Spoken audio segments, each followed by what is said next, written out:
রোহিঙ্গা সংকটের এই বিফলতা কেবল কোনো একক ব্যক্তি বা দলের নয়, এটি মূলত একটি জটিল ভূরাজনৈতিক মারপ্যাঁচের অংশ।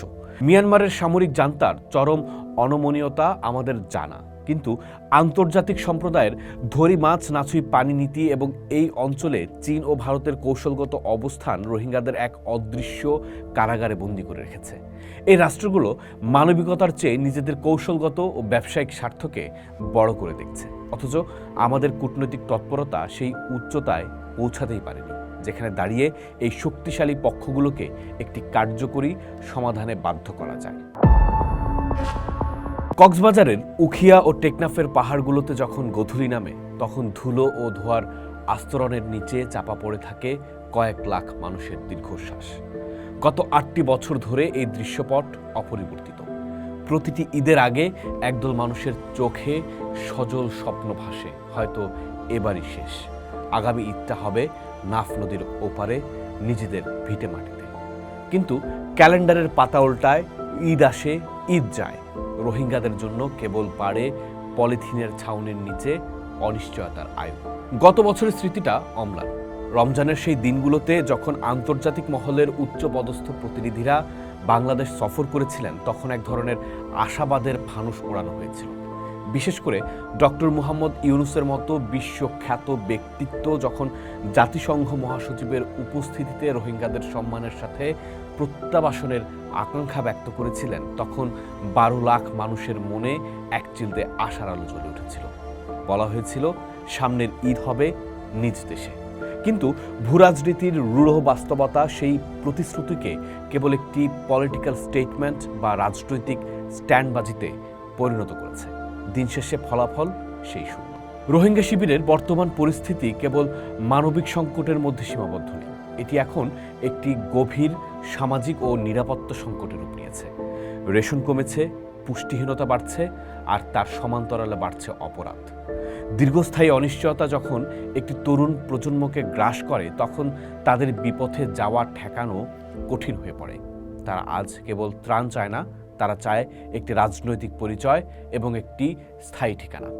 প্রশ্ন হলো, তারা কি অনন্তকাল বাংলাদেশের জন্য এক অমীমাংসিত বোঝা হয়ে থাকবে, নাকি মিয়ানমার তাদের নাগরিক হিসেবে গ্রহণ করবে? এই প্রশ্নের উত্তর খুঁজতে গিয়ে আমরা বারবার হোঁচট খাচ্ছি।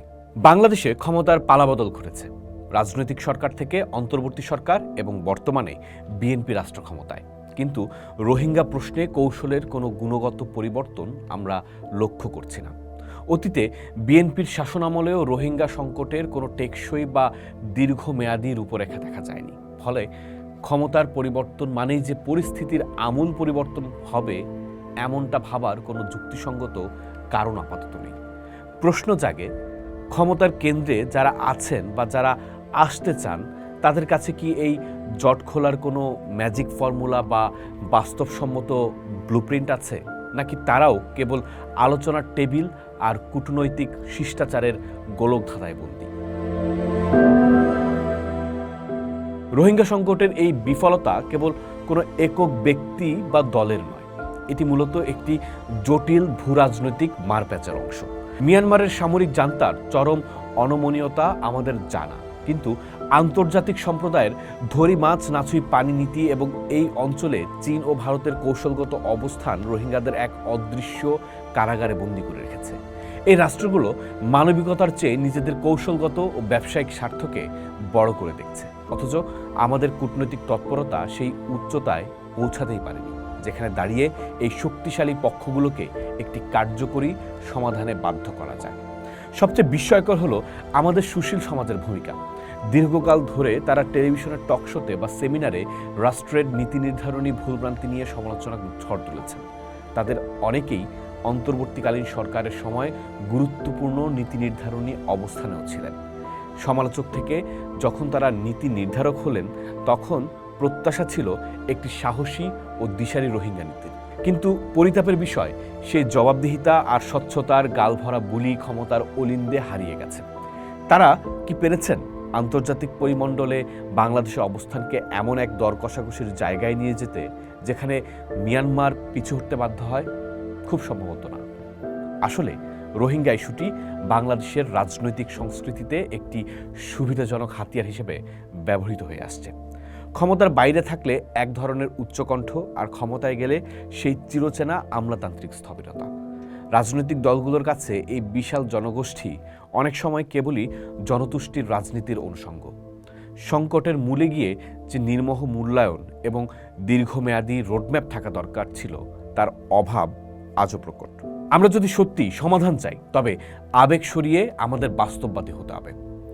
রাজনৈতিক অঙ্গনে আমাদের দর কষাকষির সক্ষমতা বাড়াতে হবে এবং অভ্যন্তরীণ রাজনীতিতে এই ইস্যু নিয়ে ঐক্যমত্য তৈরি করতে হবে।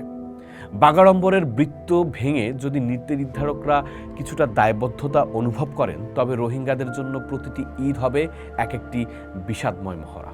কক্সবাজারের সেই বৃদ্ধ শরণার্থীর মতো হাজার হাজার মানুষ আকাশের দিকে চেয়ে থাকবে এক অনিশ্চিত গন্তব্যের টানে। সময় দ্রুত বয়ে যাচ্ছে, আর সেই সময়ের প্রতিটি সেকেন্ড রোহিঙ্গাদের জন্য হাহাকার হয়ে চলছে। আমরা কি সেই আর্তনাদ শোনার মতো সংবেদনশীলতা আজও অর্জন করতে পেরেছি? পোস্ট দেখুন, ভাবুন, করুন, থাকুন পোস্টের সাথে।